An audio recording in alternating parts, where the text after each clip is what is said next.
They want to send a powerful message to Pakistan that this is unacceptable behavior. But at the same time, I think the Indians are committed to making sure that this doesn't escalate too far, because that would not be to India's advantage. But the ball is really in Pakistan's court, and the fear here in India is Pakistan will escalate, and the Pakistan army in particular. I was speaking to Christine Fair some time back, and she said there doesn't seem to be an off-ramp for the Pakistan army, and therefore they will have to escalate. It seems to me that the Pakistanis have to retaliate. The question is, what does that retaliation look like? And then what does India do? I mean, what we're talking about here is going up the escalation ladder. And if you're India and you go up the escalation ladder, the question is, will you have escalation dominance? In other words, as you go up different rungs of the ladder, does India end up prevailing, or is it basically a stalemate? And the argument I would make is that Pakistan has substantial military capability and they can retaliate in kind. And it's not clear to me that India can dominate until you get pretty far up the escalation ladder.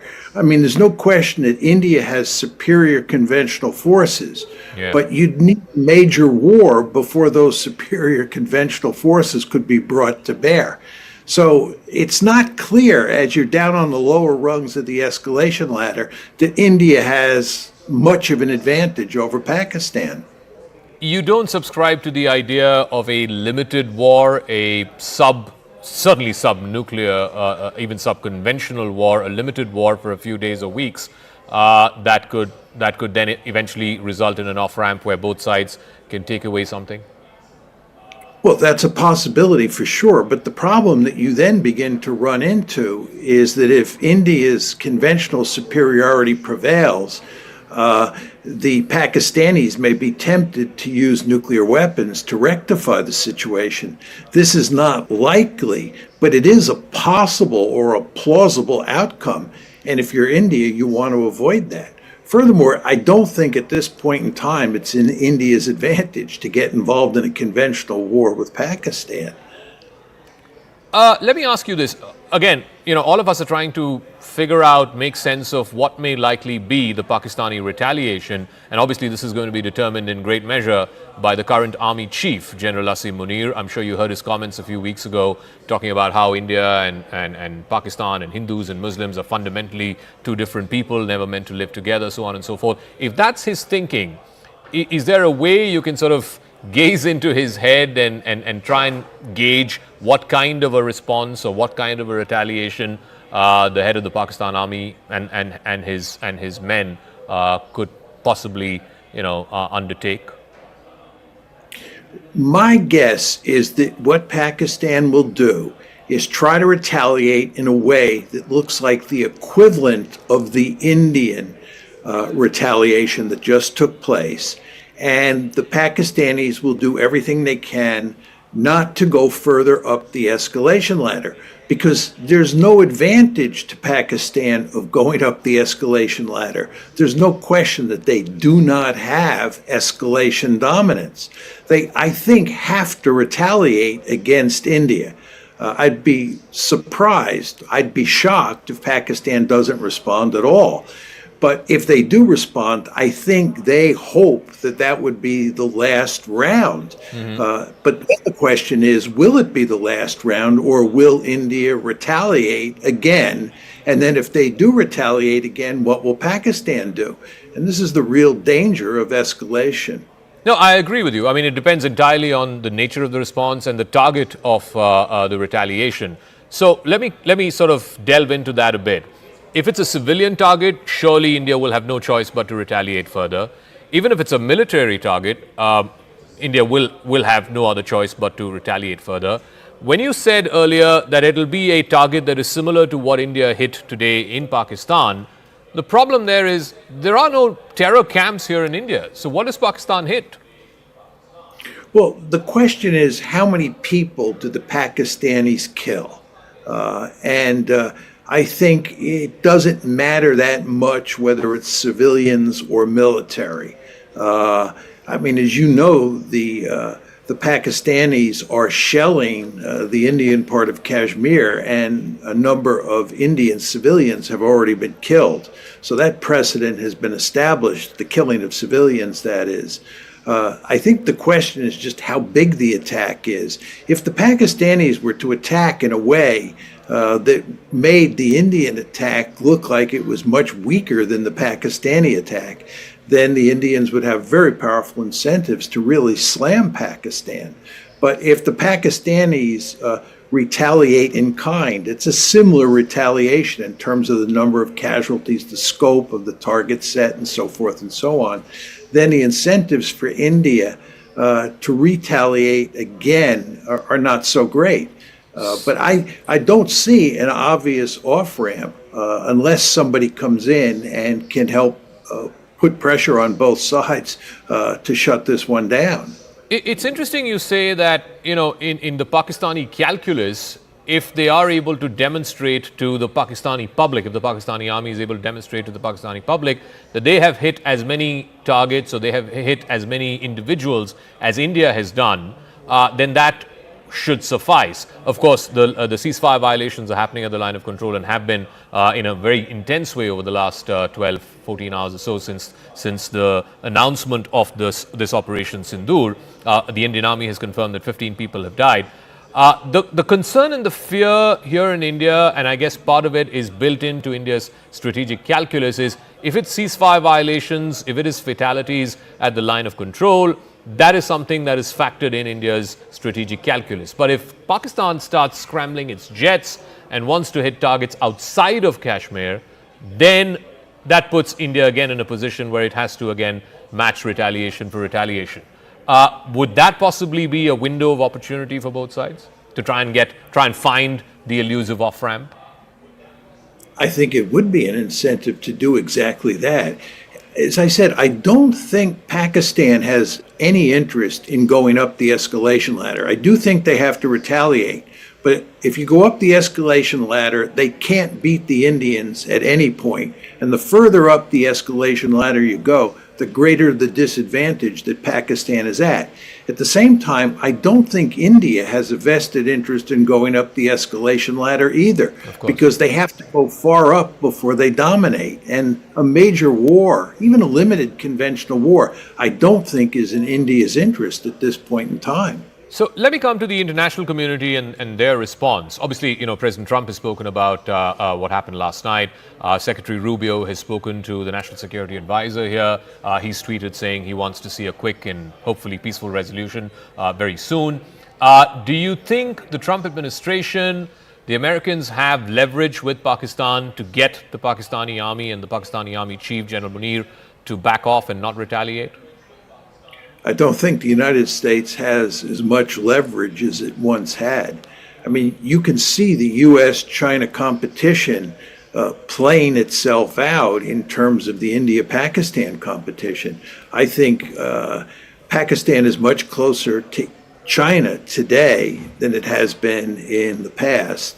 And India is moving closer to the United States. So you are reaching a point where you have the United States and India on one side and China and Pakistan on the other side. And this presents problems for India because India has a deep-seated interest in keeping its competition with China at a low level. And if India gets involved in a serious way with Pakistan and the Chinese come in on the side of the Pakistanis, I'm not talking about them coming in militarily, but I'm talking about them coming in diplomatically and putting great pressure on India to shut the war down. This is not in India's interest. So I think from now on out, including what's going on today, it's quite clear that the U.S.-China competition and the India-China competition is superimposed on the India-Pakistan conflict. I just want to explore that thought a little bit, because if you're saying basically that the India-Pakistan, situation, the India-Pakistan escalation is basically a proxy for the big power competition, the great power competition that's going on between the United States and China, isn't that even more of an incentive for the Trump administration to come in on the side of India, visibly do so, and try and de-escalate the situation? Yeah, I think that the Trump administration, from a strategic point of view, has a vested interest in siding with India, but at the same time going to great lengths to make sure that this does not escalate. It's not in the Americans' interest to see this war escalate. By the way, it's not in China's interest as well. I think if anything, both the Chinese and the Americans and even the Russians will all go to great lengths to try and prevent this war from escalating. So I think, again, as we were saying, I don't see great incentives on the part of Pakistan or on the part of India to escalate further once Pakistan retaliates. But at the same time, I don't see any great incentive to allow this escalation on the part of the three great powers in the system, China, Russia. You talked about China, and I'm curious to know, obviously China has leverage with Pakistan, influence with Pakistan to try and get it to de-escalate. The question is, does it have the inclination? Does it want to get in here and ask Pakistan to stand down? Well, I think that China has a vested interest in seeing India pinned down in Pakistan. The Chinese have 2 points of potential conflict with India. One is the line of control, the border between the two countries, and the other is the Indian Ocean. And from a Chinese point of view, the more deeply involved India is in Pakistan, the less able it is to deal with the line of control and the Indian Ocean. So there's no question that China has a vested interest in tensions remaining in place between Pakistan and India. But whether or not China wants a war between India and Pakistan is another matter. And on that count, I think the Chinese at this point in time certainly do not have an interest in seeing this present conflict escalate. So I think they'll be a force for moderation. I just want one more question on the Trump administration. And Trump has famously said he's an anti-war president. He said repeatedly on the campaign that, in his first term, no war started. And his number one foreign policy priority is to put an end to the Ukraine war, put an end to what's happening in Israel and Gaza. Would he want to see a third war started on his watch? Well, this would not be a war that directly involved the United States. I think when Trump talks about the fact that he's not interested in any more wars, he's mainly talking about any more wars that involve directly the United States. And India, Pakistan would not directly involve the United States. But I think that Trump's basic inclination is not to fight wars and to do what you can to foster peace. So I think, if anything, Trump's gut instinct will be to make it clear that the United States and India are close together, that they're effectively de facto allies. But at the same time, I don't think the Trump administration will want to see this escalate. And I think the Trump administration will go to some lengths. I don't know if they'll go to great lengths, but they'll go to some lengths to shut the conflict down to prevent further escalation. Last couple of questions. One on, the Gulf countries. Indian officials have spoken to their counterparts today, both in Saudi Arabia and UAE. These are countries that have had influence and leverage over Pakistan. They also help control the narrative in the Islamic world, as it were. You think those countries might be tapped or might be in a position to leverage with Pakistan and get the Pakistan army not to retaliate?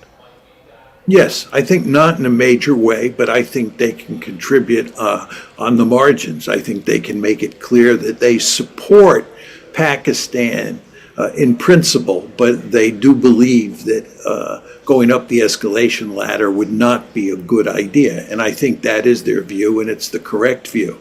So I think they will be a force for moderation. And finally, I was speaking to Christine Fair also about this whole pattern of every few years there is a major terrorist attack, India responds with punitive action, things are quiet for a few years, and then again you have another terrorist attack and there is more punitive action. Each time the depravity of the attack, the visceral nature of the attack just gets increasing, gets compounded, and thereby, as a consequence, the the Indian action also, goes up the escalation ladder. It hits deeper inside Pakistan. Is there a way to break out of this cycle? I think the answer is no. I think as long as the Kashmir issue is not settled, you're going to have this terrorism problem for as far as the eye can see. As your comments indicate, this is hardly the first time this has happened. It happens every few years, as you pointed out. And I think there is good reason, I'm sad to say, to expect this to continue happening in the foreseeable future.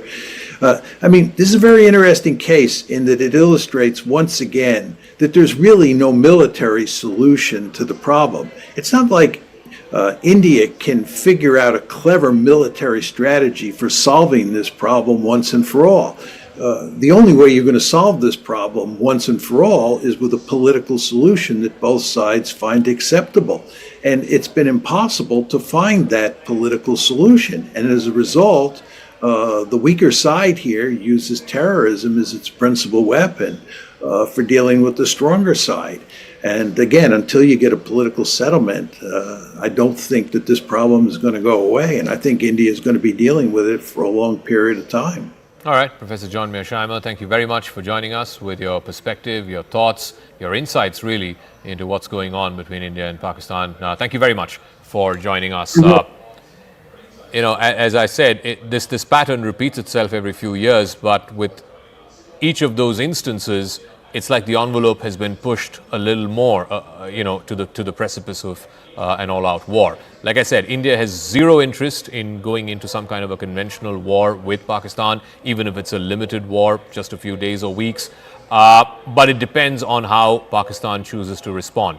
Both the experts that we spoke to earlier in the program, Christine Fair and now Professor Mearsheimer, both of them suggesting that yes, this has become a question mark really on the prestige of the Pakistan Army, and in specific the Pakistan Army Chief, General Munir, and therefore he has no option but to retaliate. What the form, shape and nature of that retaliation is, we don't know. We can make educated guesses, but ultimately, we're talking about climbing an escalation ladder, so you don't want to second guess what may or may not happen.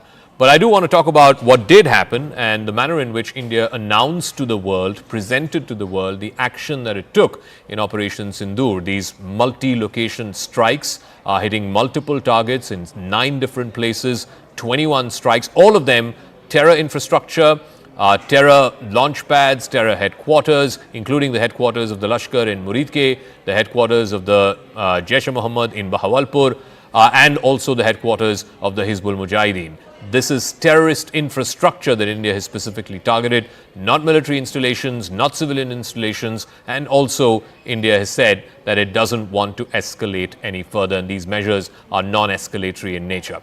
So after India struck Pakistan, Vikram Misri, the Foreign Secretary, along with 2 young lady officers came out and presented this to the world, confirmed this to the world. Lieutenant Colonel Sophia Qureshi, Colonel Sophia Qureshi, I must say, and Wing Commander Vyomika Singh. Colonel Sophia Qureshi is the first woman officer to lead a training contingent of the Indian Army at Force 18. The ongoing ASEAN Plus multinational field training exercise, she heads the contingent there. Qureshi's prime role is to try and provide training inputs for peacekeeping operations.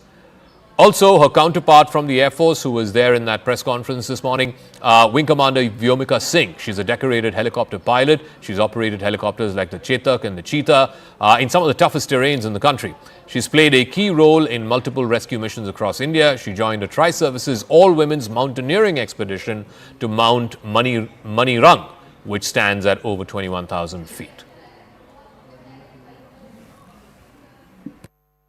6 से 7 मई 2025 की रात 1:05 से 1:30 बजे के बीच operation सिंदूर 22 अप्रैल को पहलगाम में हुए विभत्स आतंकवादी हमले के शिकार मासूम नागरिकों व उनके परिवारों को न्याय देने के लिए लॉन्च किया गया था। इस कार्रवाई में 9 टेररिस्ट कैंप्स को टारगेट किया गया और पूरी तरह से इसे बर्बाद किया गया। 9 terrorist camps were targeted and successfully destroyed. Over the last 3 decades, Pakistan has systematically built terror infrastructure. Well-known training camps are located, as you can see on the screen. They are distributed from Savai Nala in the north, counting to approximately 21, ending at Bhagalpur to the south. They have code-named this operation Operation Sindoor.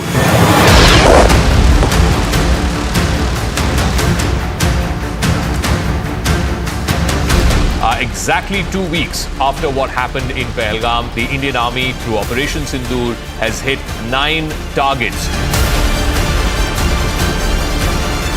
US NSA briefed Secretary Yeah. of State Marco Rubio, briefed Zaka. So all these people being briefed in advance saying this is what we are doing. Will these restore deterrence in Pakistan's mind? These strikes are significant, Anand. They are in proper Pakistan. What is the thinking right now in GHQ in Rawalpindi? What is the thinking of Asim Munir? This is a direct hit at his authority, the authority of the Pakistan Army. They are saying that India attacked us, remaining within their boundaries. So they have confirmed that, no jets who are there in the Pakistani airspace.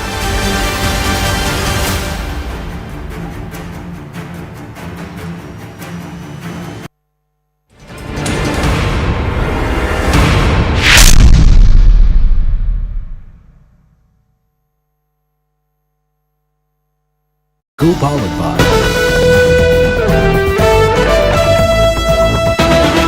He was personally monitoring Operation Sindoor.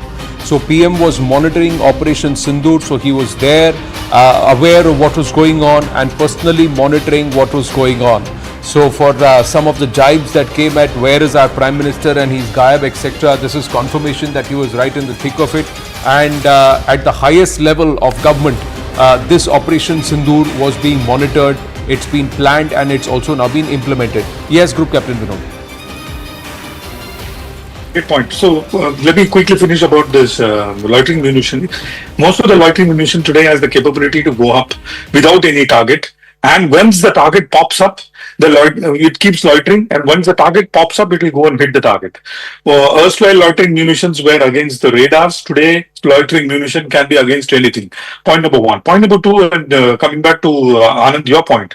When is the last time when we have seen the premier of a country, of our country, Prime Minister of our country in the ops room, monitoring operations like they do in US? I mean, in the US operations, you've seen many times Obama monitoring the operations, or even Junior Bush monitoring operations. Likewise, in India, this is the first time I think I have seen for the first time that Prime Minister is so much involved in monitoring the operations and also taking call as to what kind of targets to take.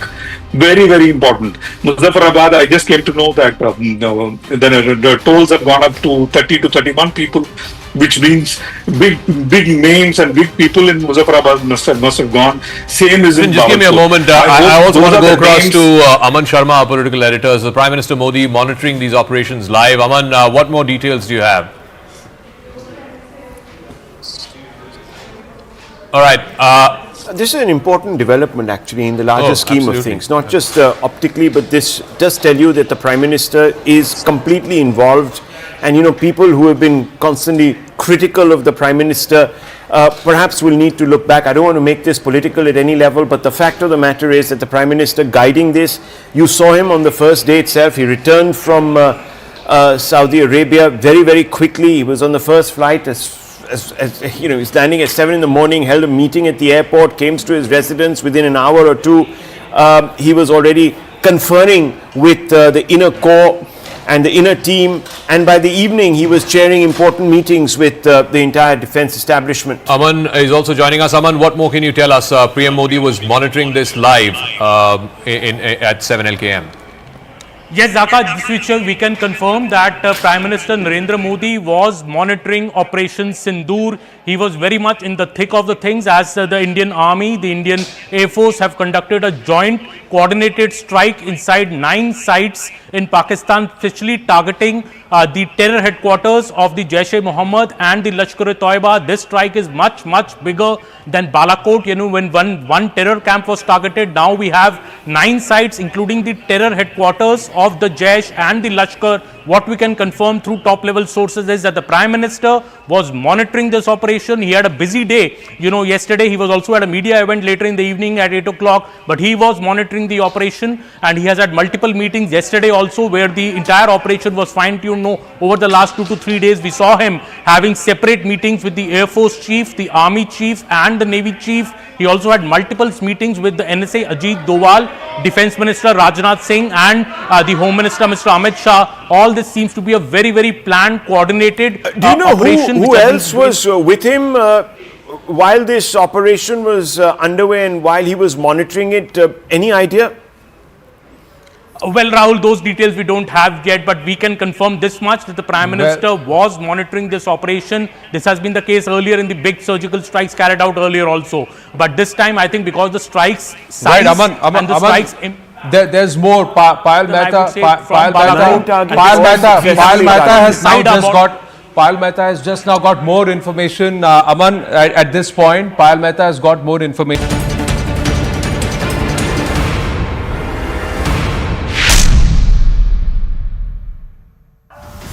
Identify, track and punish every terrorist. हर व्यक्ति को चुन चुन कर जवाब भी मिलेगा, जवाब भी लिया जाएगा। और हमारी यह कार्रवाई बेहद सोच समझकर सधे हुए तरीके से की गई।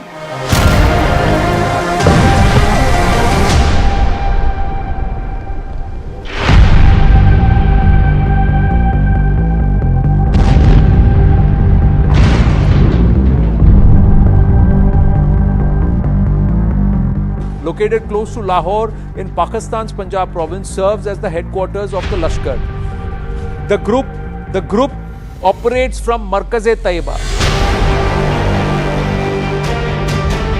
The Indian Army, through Operation Sindoor, has hit 9 targets.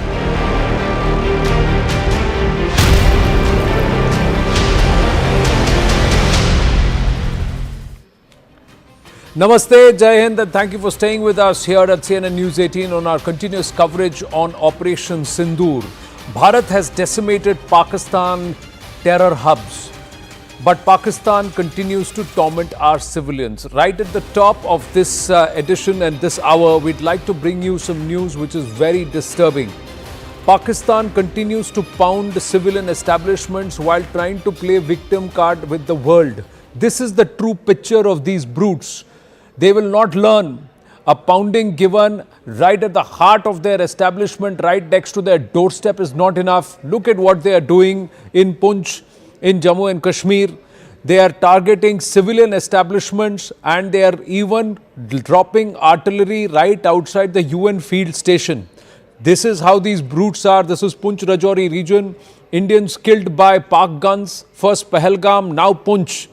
The attack on innocent civilians continues. Women, children among 43 injured. Women, children among 15 dead.